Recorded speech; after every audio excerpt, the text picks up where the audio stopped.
Salam Indonesia, salam Pancasila, merdeka. Hari ini, malam ini saya bersama dengan Bung Novi. Ya. Selamat malam Bung Novi. Selamat malam Bang Rona. Iya, Bung Novi ini seorang aktivis ya, bahkan sempat mendirikan beberapa organisasi relawan ya, Bung Novi ya. Sejak masa Pilkada DKI Jakarta tahun 2012 ya. Betul. Iya. Saat ini ada sedikit yang terlintas di pikiran kami berdua pada saat berdiskusi, yaitu tentang pentingnya melanjutkan pembangunan di masa pemerintahan Pak Jokowi. Artinya kalau sampai pemilu 2024 nanti Pak Jokowi tidak meneruskan lagi, berarti pembangunannya bisa terhenti atau bagaimana Bung Novi? Atau seperti apa nih yang ada di dalam bayangan Bung Novi? Pertama, kita tidak memiliki garis besar haluan negara. Itu yang jadi masalah, sehingga kelanjutan pembangunan sangat tergantung pada siapa presidennya. GBHN ya? GBHN. Kalau sekarang mungkin yang dibutuhkan itu adalah pokok-pokok haluan negara, bukan lagi garis besar haluan negara karena undang-undang sudah diamandemenkan. Itu pertama. Yang kedua, memang tentu kita semua akan bertanya-tanya setelah Pak Jokowi menyelesaikan masa baktinya tahun 2024, lantas apakah penggantinya akan mampu berbuat seperti yang Pak Jokowi lakukan?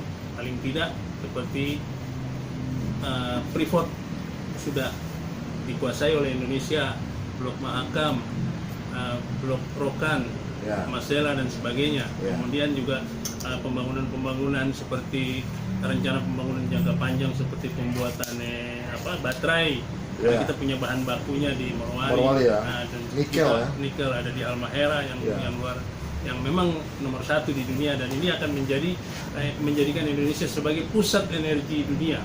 Ya. Paling tidak begitu. Nah, ini mampu nggak presiden selanjutnya yang pengganti Jokowi mampu melaksanakan ini? Ini yang menjadi tanda tanya besar. Ya. Kalau tidak terjadi, berarti kan pembangunannya terhenti sampai di situ. Ya. Dan kemungkinan besar juga Indonesia akan kembali dikuasai asing. Tapi begini Bu, kan ada peraturan dalam Undang-Undang Dasar 45 yang mengatakan batas kepemimpinan presiden, Ya, dan ada juga Undang-Undang Pemilu yang hanya bisa dipilih 2 kali, menjabat 2 kali dipilih. oke. Pertama, amandemen Undang-Undang Dasar 45 nomor 7. Dulu kan masa jabatan presiden itu seumur hidup, kemudian dibatasi 4 kali, kemudian setelah itu 2 kali. Setelah reformasi dengan diamandemennya Undang-Undang Dasar 45. Artinya bahwa Undang-Undang Dasar 45 itu mereka dulu katakan bahwa bukan kitab suci. Jadi nggak masalah dong kalau diamandemen, kira-kira gitu ya. Jadi boleh dirubah ya? Boleh dirubah, tergantung kesepakatan politik dan kebutuhan Indonesia pada saat ini. Dan kita juga melihat bahwa sampai dengan saat ini kan partai-partai sudah genit nih, Iya. lempar-lempar capres dan sebagainya, kemudian juga Bahkan membentuk relawan-relawan. Nah, Waduh. kita lihat sementara sampai dengan hari ini itu tidak ada satupun calon presiden yang mencapai elektabilitas 20%. Artinya masih jauh di bawah di bawah standarnya Pak Jokowi pada tahun 2014, di mana mencapai sampai 62%, bahkan sampai pernah 68%. Ya. Ini kan jadi rawan banget. Terus kalau begitu terjadi kan yang ada dagang sapi dan sebagainya, dan masyarakat tidak diberikan pilihan yang ideal. Ya.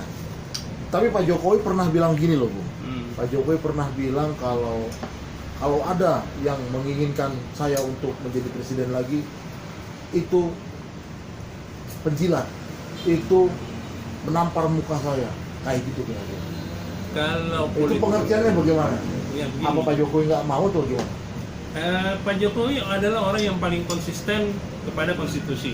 Itu Ya. yang pertama. Jadi Ya. beliau katakan itu sebenarnya betul ya, bahwa kalau ada yang mengatakan bahwa menginginkan beliau untuk 3 periode, sementara undang-undangnya tidak seperti itu, maka otomatis menjerumuskan beliau dong. Tapi kalau undang-undangnya memungkinkan dan itu atas keinginan rakyat, maka Pak Jokowi tidak mungkin menolak. Karena saya masih ingat 2014 Pak Jokowi itu mengatakan dalam kampanye bahwa saya hanya tunduk pada konstitusi dan kemauan rakyat. Ya. Ya kan, itu yang paling saya ingat itu. Nah, kalau misalkan rakyat menginginkan Pak Jokowi melanjutkan pembangunan ini dengan perubahan Undang-Undang Dasar 45 pasal 7 tadi tentang masa jabatan presiden, otomatis dong kalau itu sudah bisa diamandemen berarti Undang-Undang Pilpres juga sama. Artinya begini Bung ya. Nah, Kalau yang meminta Jokowi 3 periode itu, kalau yang meminta itu seorang pejabat atau politisi, dia pasti punya kepentingan ya Bung. betul. Tapi kalau yang ngomong rakyat, dia punya harapan dong. harapan besar. Iya. Kenapa rakyat menaruh harapan kepada Pak Jokowi? Iya. Karena memang sampai dengan saat ini belum ada satupun calon presiden yang mendekati posisi Pak Jokowi. Iya, betul. Nah, itu yang jadi masalah.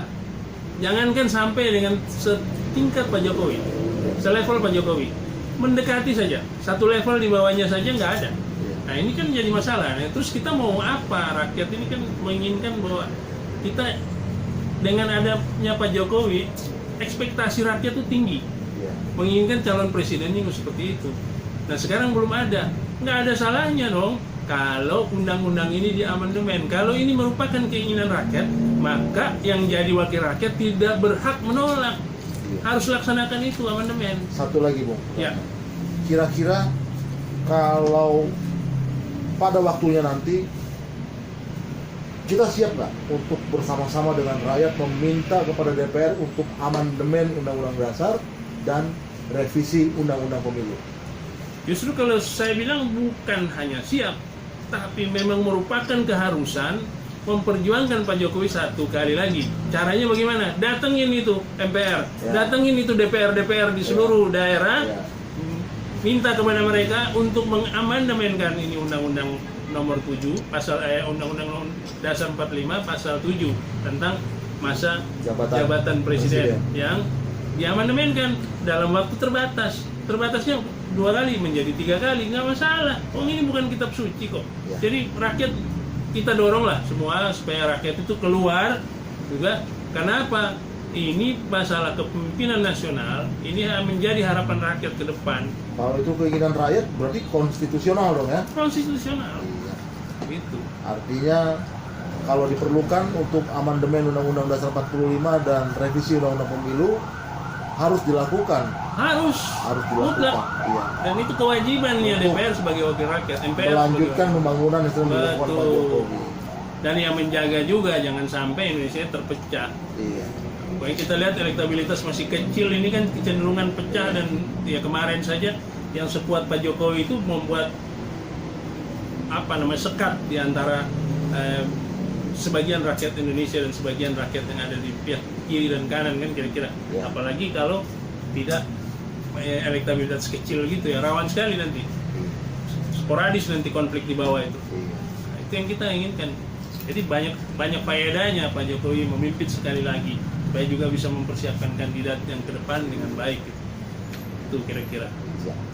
Oke, itulah tadi obrolan kami, saya bersama Bung Novi tentang pentingnya amandemen Undang-Undang Dasar 45 dan revisi Undang-Undang Pemilu. Ya, jadi merupakan kebutuhan. Kebutuhan ya. Kebutuhan. Iya. Dalam keadaan Indonesia sekarang ini ya. Betul. Iya.